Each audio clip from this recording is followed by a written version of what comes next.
Good morning. Ngasi runes ki reading hai petang yeminar ko runes reading se sida aina lairiba kaino mayam se de ani khatang lo thok ko ani se degi number 1 consider natraga number 2 consider hai bage dumai taro khanbira se ko ahamba number ko hadi ahamba number ko number du gi matung ina arak pa symbol to ko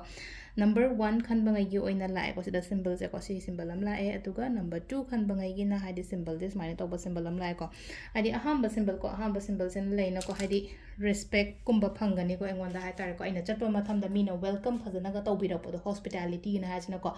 good hospitality kumba du mine expect to ba ko aina chatori ba aina chaken khale de mi sina phaza phazana harau rau tawbirapani khangde welcome phazana taropani khangde bevar taropani khangde amani khangde du mine taroga le ko hida amana amagi hai tar ko hadi mi ai opposite person na traga aiga thengna dori mi duna aingonda aphaba aingonda help kumba kai kumba du mine tawbo ina lai ko sina hamba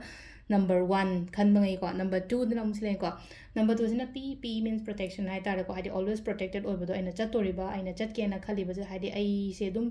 masa mathanda hai tar ko ai source ai bunga piri senbiri hai bagi du mine taroga hai tar ko pura hadi soiba ngamba yaudaba khotaba du mine taroga lai ko sina hadi aina chatoriba ta base mongoloiba protected already du mine oiraga leye na khalaga chapi ba ko sile ra ko ngasi ko ina hadi runes ki reading se ma'am thank you